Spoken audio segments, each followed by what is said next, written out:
morning to all of you. Welcome to my channel MK Mishra English Classes. आपका इस channel में बहुत स्वागत है. Today I would like to present a very interesting topic and my topic is an epitaph. तो आज मैं आपके समक्ष बहुत ही इंटरेस्टिंग टॉपिक आपके समक्ष लेके हाजिर हूं जिसका नाम है an epitaph. First of all, I would like to mention that what is epitaph. पहले मैं आपको बता देना चाहता हूं कि epitaph का मतलब क्या होता है. You can say that an inscription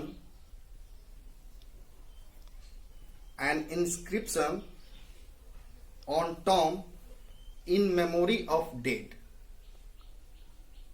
is called epitaph. ऐसे इसका शाब्दिक अर्थ होता है स्मृति लेख, या आप इसे कह सकते हैं कि यह एक समाधि लेख होता है, या सामान्य भाषा में आप कह सकते हैं कि यह एक मकाबरा होता है जो मरे हुए व्यक्ति को वहां दफनाया जाता है और वहां शिलाओं पर खुदाई करके जो चीज लिखा जाता है उसी को तो एपिटाफ कहते हैं. I hope that you are agree with my statement. तो चलिए इस पाठ को अच्छी तरह से इसका फुल एक्सप्लेनेशन आपके समक्ष मैं प्रस्तुत करता हूं, जो मेरे इस वीडियो में आपके सारे कंसेप्ट को क्लियर करेंगे. Let's start with this topics. तो फर्स्ट ऑफ ऑल मैं आपको जो एपिटाफ का कंपोजिशन किए हैं, जो कंपोज किए हैं, उनके बारे में बताना चाहता हूं. तो इसका composition Walter de la Mare के द्वारा किया गया है, जो कि एक एमिनेंट पोएट, स्टोरी राइटर और ग्रेट नॉवेलिस्ट भी थे. You can say that Walter de la Mare was a eminent poet, story writer as well as a novelist. तो अब now we will talk about the born and death of de la Mare. अब हम उनके जन्म के बारे में, मृत्यु के बारे में जान लेते हैं. तो उनका जन्म अप्रैल 25, 1873 में एक गांव में हुआ था, जो इंग्लैंड के एक गांव में हुआ था, यानी यूनाइटेड किंगडम के एक गांव में हुआ था, जिसका नाम था चार्ल्टन इन कैंट. उनका जन्म इसी गांव में हुआ था, चार्ल्टन इन कैंट में हुआ था, और इनकी मृत्यु जून 22, 1956 में हो गई. यानी he was died on June 22, 1956.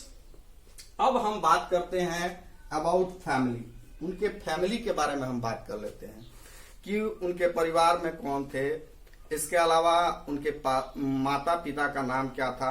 तो चलिए हम ब्रीफ इंट्रोडक्शंस उनके माता पिता से कराते हैं. यहाँ पर James Edward de la Mare उनके पिताजी थे, और जब वाल्टर डी ला मेयर मात्र 4 साल के थे तो इनकी मृत्यु हो गई. इसके बाद वाल्टर डी ला मेयर असहाय हो गए, लेकिन धीरे धीरे जैसे ही वे बढ़ते गए, उनमें एक अद्वितीय क्षमता आने लगी और वे अच्छे कंपोजिशन करने लगे.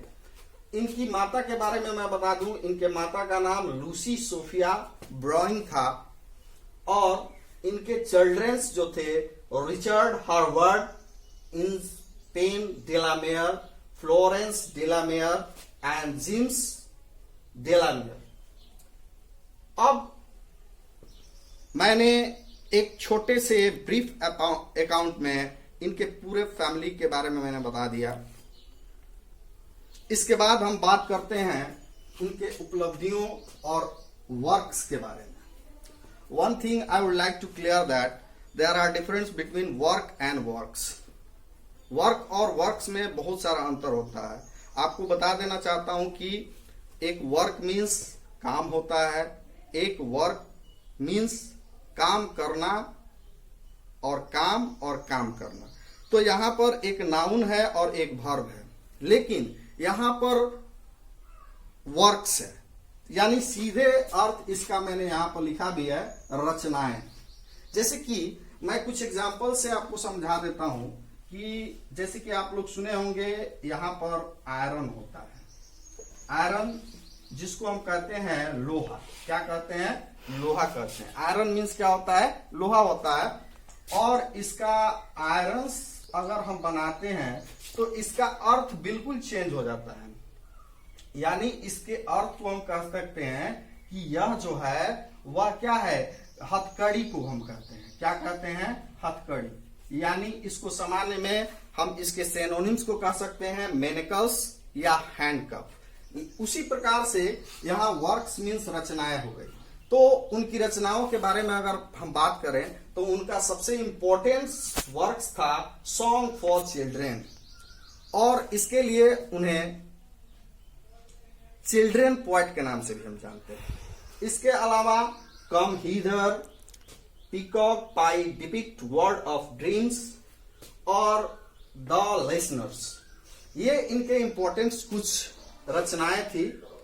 और अब हम बात करते हैं कि अवार्ड के बारे में, उन्हें क्या क्या अवार्ड मिला उसके बारे में हम बात करते हैं। तो अवार्ड में इनको कार्निज मेडल मिला था, और क्वीन एलिजाबेथ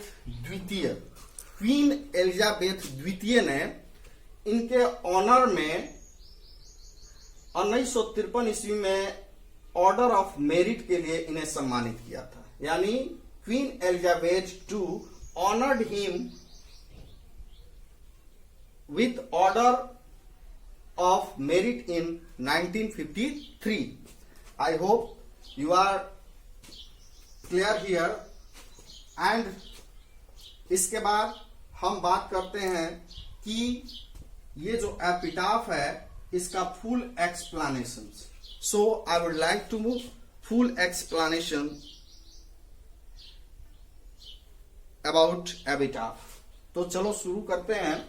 और यहां पर उन्होंने जो कुछ रचित किया है उसके बारे में थोड़ा सा मैं बता देता हूं कि जॉन डिलामेयर अपनी बिलॉफ्ड के लिए, यानी प्रेमिका होता है उसका मतलब, लवर मीन्स प्रेमी होता है, तो बिलॉफ्ड के लिए वे इस पोएम का कंपोजिशन किए हैं, और वो शायद इस दुनिया में नहीं है, और उनके कब्र पे यानी एपिटाफ पे बैठ के और इसका कंपोजिशन किए हैं। तो चलिए शुरू करते हैं इसके बारे में। इनका फर्स्ट लाइन है, here lies a beautiful lady. यहां पर हेयर के बारे में अगर हम बात करें तो हेयर जो है एडवर्ब ऑफ प्लेस है। लाइज यहां लेटने के अर्थ में आया है, और लाइज मीन्स झूठ बोलना भी होता है, लेकिन यहां पर हम समझेंगे कि लाइज मीन्स लेटना होता है। तो here lies a beautiful lady, यानी यहां एक सुंदर, अति सुंदर, यहां सुपरलेटिव डिग्री का प्रयोग हुआ है, और यहां पर here lies a beautiful ladies, यहां अति सुंदर एक महिला पड़ी हुई है, लेटी हुई है। Light of state and heart was sea, यानी वे कहते हैं कि वह एक स्थान से दूसरे स्थान तक घूमने वाली एक महिला थी, जो अपने मन से एक स्थान से दूसरे स्थान तक आ जा सकती थी। यानी जब वो जीवित थी तब वो एक स्थान से स्वच्छंद विचरण कर सकती थी, लेकिन आज यह दशा है कि वो मर गई है, वह डायड हो गई है, और इस कब्र में, इस ग्रेव में लेटी पड़ी है। तो इस ऊपर के दो पंक्तियों का ये एक्सप्लेनेशन है। अब चलिए हम बात करते हैं इसके आगे। I think she was the most beautiful lady. आगे कहते हैं कभी कि मैं सोचता हूं, I think she was the most beautiful lady, मैं सोचता हूं कि वो जो औरत थी वो सबसे सुंदर औरत थी। It's mean that you can से शी वॉज हाइडन। हाइडन का मतलब होता है गौर, सुनहरे बाल वाली औरत, यानी अति सुंदर। तो कहते हैं कि मैं सोचता हूं कि वह अति सुंदर महिला है, ठीक है। That ever was in the west country, जो शायद ही इस पाश्चात्य देशों में उसके समान कोई महिला होगी। यानी वो तुलना करते हैं, कंपैरिजन करते हैं और कहते हैं कि ये जो महिला है वह पाश्चात्य देशों में, वेस्टर्न कंट्री में अति सुंदर महिला है और शायद ही उसके समान कोई महिला होगी। अब हम बात करते हैं बट ब्यूटी बनिसेस। वो कहते हैं कि बट ब्यूटी बनिसेस, सुंदरता जो है वह गायब हो जाती है। यानी सुंदरता है वो ज्यादा दिन तक टिकाऊ नहीं होती है, उसका नाश होना संभव है और उसका नाश भी होता है। तो कहते हैं कि beauty vanishes and beauty passes. Beauty जो है वह गायब हो गई है, पासेस हो गई है, यानी गुजर गई है। However, rare it be, लेकिन आगे कहते हैं फिर भी जो यह स्त्री की सुंदरता है वो दुर्लभ थी, यह रेयर थी। एंड वेन आई क्रम्बल, यहां क्रम्बल का मतलब हुआ टुकड़ों में विभाजित हुआ। तो कभी कहते हैं कि वेन आई क्रम्बल, जब मैं टुकड़ों में विभाजित हो जाऊंगा। यहां पर क्रम्बल की बात करते हैं कि जब मैं टुकड़ों में विभाजित हो जाऊंगा, जब मेरे टुकड़े टुकड़े हो जाएंगे, शरीर के पूरे टुकड़े हो जाएंगे, यानी टुकड़े होने का मतलब मर जाएंगे। जब मैं मर जाऊंगा, हु विल रिमेंबर, तो कौन याद करेगा दिस लेडी, इस लेडी को, यानी इस औरत को कौन याद करेगा ऑफ वेस्ट कंट्री। ये जो पाश्चात्य देशों के जो लोग हैं, अगर मैं मर जाता हूं, अगर मेरी मृत्यु हो जाती है, तो यह सुंदर औरत को कौन याद करता है, कौन याद करेगा। तो ये पूरे पोएम को इस तरह से कंपोज किए हैं। यानी उनके कहने का अभिप्राय ये है कि जो ब्यूटी है वह क्षणिक चीज होती है, लेकिन जो वर्च्यू है या गुण है या मेरिट है वो स्टेशनरी रहते हैं, वो उसका नाश नहीं होता है और मेरिट को हमेशा याद किया जाता है। तो इस तरह से वो इस कविता को कंपोज किए हैं और आई होप दैट